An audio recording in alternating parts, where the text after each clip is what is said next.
Hi there, good morning. ကျွန်တော်ဒီနေ့ဗီဒီယိုလေးတွေမှာအရေးအသွေးသမုတ်အရေးအချင်းကိုဖော်ပြတဲ့ adjective စာလုံးတွေ6လုံးကိုကျွန်တော် sharing လုပ်ပေးတော့ပါမယ်။ဒီစာလုံး6လုံးလုံးကအရင်မိုက်တယ်သမုတ်အရင်ထူးချွန်တယ်အလွန်ကောင်းတယ်အလွန်တော်တယ်ဆိုတဲ့အဓိပ္ပာယ်ရကြပါတော့။ဒါပေမဲ့ကျွန်တော်အမြင်ပြောလို့ပဲစာလုံးတွေကြောက်သူ့နေရာနဲ့သူ context ကိုလိုက်ပြီးတော့အသုံးပြရပါမယ်။ Okay, အဲ့ဒါဆိုရင်ကျွန်တော် number 1ကိုကြည့်အောင်။ number 1ကကြောက် terrific အဓိပ္ပာယ်ကအလွန်မိုက်တော့ဘောနော်ဒီမှာအလွန်မိုက်တယ်ဆိုတော့ကျွန်တော် positive meaning ပြောမှာအရင်မိုက်တာအရင်ကောင်းတာအဲ့အခြေအနေမှာသုံးပါတယ်terrific ဥမာသူ့ရဲ့ပကြီးကားလက်ကအရင်မိုက်တယ်ဘောနော်အဲ့ဆိုရင် terrific his artwork is terrific လို့ပြောလို့ရပါတော့သူရဲ့အနည်းငယ်လက်ကအရင်မိုက်တယ်ဒါမှမဟုတ်မြင်ကွင်းတစ်ခုကအရင်မိုက်ရဆိုရင်လေthis scene is terrific this view is terrific အဲ့လိုပြောရပါတော့နောက်တစ်ခု outstanding ကအများကြီးကျွန်တော်လူတွေတက်သုံးတာပေါ့နော်ဥ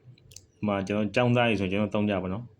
he's quite outstanding ဒီကလေးကအရင်ထူးချွန်ပဲเนาะ okay outstanding number 3ကကြောင့် fantastic ကလည်းအဲ့လိုပဲကျွန်တော်အရင်မိုက်တယ်အလွန်ကောင်းတယ်အခြေအနေမှာသုံးတာပေါ့နော်ကျွန်တော်အခြေအနေအများကြီးမှာသုံးပါတယ်ဥပမာ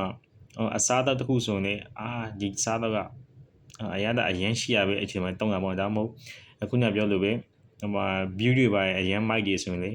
this view is fantastic အဲ့လိုအခြေအနေတော့သုံးပါတယ်ဒါပေမဲ့ကျွန်တော်ပြောလို့ပဲအရင်ကြည်ပြတဲ့အတွက်ကြောင့်ကိုယ့်ဘာသာကိုလည်းကျွန်တော် listening လုပ်ပြီးတော့နားထောင်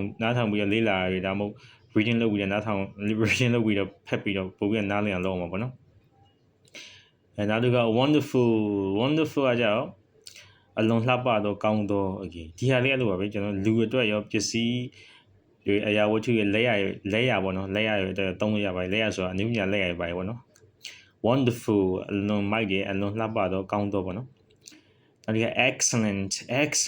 ကကြောင့်ကျွန်တော်အများအားဖြင့်ကျွန်တော်တို့ဆိုရင်ဘယ်မှာသုံးလဲဆိုကျောင်းသားတွေကိုချီးကျူးရခါပေါ့နော်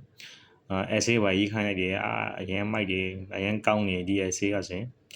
your essay is excellent ပြီးတော့လူကိုလည်းသုံးပါတယ် he is excellent ကျွန်တော်သုံးရပါတယ်နောက်ဆုံးတစ်ခါကျတော့ကျွန်တော်လူတိုင်းသိပြီးသား good ပေါ့နော်ဒီစာလုံးရဲ့အခြေခံပေါ့နော် GOD good ကောင်းတော့ okay so you can use these words in your spoken language or written language in your real life. Thank you. Bye bye.